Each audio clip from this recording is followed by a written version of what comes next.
Hey, it's me with the back-to-back Doom videos. And I've been trying to find more subjects that haven't really been done in the Doom community before, and I've thought of the laziest one yet. So today we're going to be ranking all the starting levels in Classic Doom.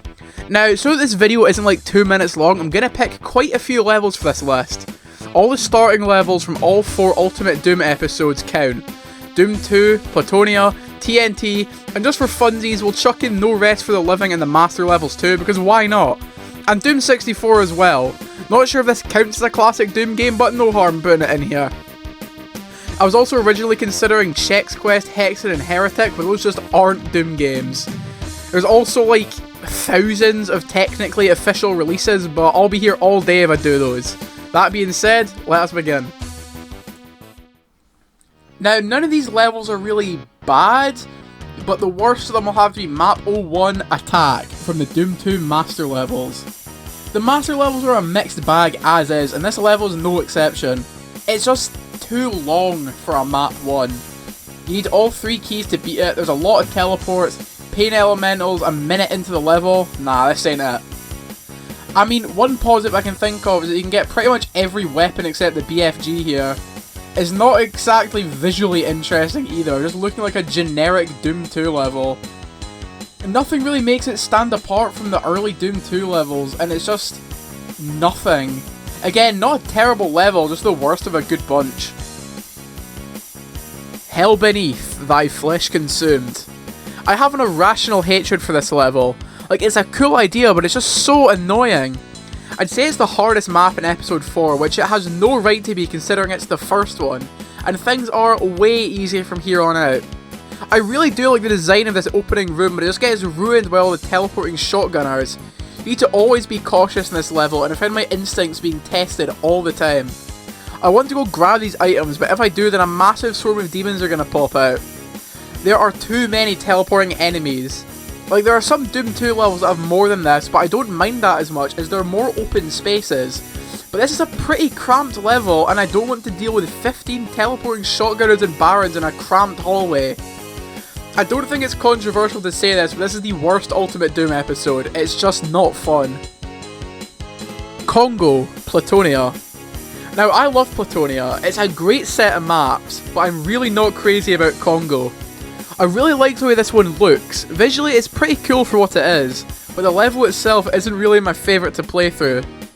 I know that it's Platonia and it's meant to be stupid hard, but this whole Revenant Cacodemon teleporter nonsense in Map 1 is a bit much. Save this stuff for later. Speaking of the enemies, this goes a bit too overboard for my liking. Again, I know this is meant to be the hard game, but all of these in the first level? Come on, that's a bit overkill. It also goes on for a bit longer than I'd like it to, but other than that, it's a pretty fun stage. The Earth Base, No Rest for the Living. This is what Attack was striving to be. It feels very generic Doom 2, but it works much better in this level. And unlike the Master levels, No Rest for the Living is actually good. It's pretty small and concise level design with a good amount of detail and secrets to boot. A pretty perfect length too. You can beat it normally in a minute or 2, but going for all secrets will take you a good amount of time. And there's a pretty good number of monsters to be challenging, but not overly challenging. There's an Arachnotron that can be kind of annoying, but if you know what you're doing, this shouldn't really be an issue. This is a really good stage. I just happen to like the rest of them a little bit more. Hell Keep, Inferno. I love this level. The first image of the eye switch is one of the most iconic images in Doom 1. My only real complaint is that it's a bit too simple. Especially considering this is the 3rd episode. There's no keys, not much exploration to do, and a pretty basic enemy lineup. I mean, look at this map compared to an episode 2 map. Very basic, but the atmosphere does make up for it. And I mean, enjoy this level while it lasts, because the worst Doom 1 level is waiting for you on the other side. Deimos Anomaly, The Shores of Hell. This one is great. The first level to introduce many things in Doom, like Cacodemons, the Plasma Gun, teleporters, amazing. The only thing I can say here is I always forget the route to beat this level, but that's less a problem with the level itself and more just with me being a bit of a small brain. The atmosphere in this one is great. I mean, the first thing you see is a massive upside down crucifix, what's not to love? This also has one of my favourite songs in the entire Doom 1 soundtrack, a real banger. Staging area, Doom 64. A really fun level. It's a little bit long for a starter level, but not enough for me to care. It sets up the atmosphere for this game perfectly, and because of that I'm able to look past its simplicity. I've always been a big fan of Doom 64's style, and this is a great level to show you what lies ahead. Because while this game is similar to the previous entries, it differs in quite a few ways and is very unique. Entryway, Doom 2. This one used to be my favourite, but honestly I've just gotten tired of it. This is easily the level I've played the most out of any Doom level, because 99% of the mods for this game still have Entryway as the first level.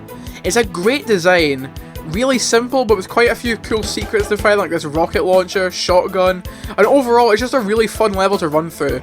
Again, this would be a lot higher up, but honestly I'm just worn out of playing it so many times. System Control, TNT Evolution. TNT Evolution sucks real bad, but honestly I just love System Control. I have no idea why, but something about it is just really fun. It's such a tiny level, probably the smallest on this list, but the way everything is placed and built makes it quite a bit longer than it looks. I would have honestly loved a game with this style of level all throughout, so it's a shame that TNT nosedives after this and becomes, you know, TNT. And as a surprise to nobody, Hangar from Knee Deep in the Dead is the big winner. I mean, come on, how could it not?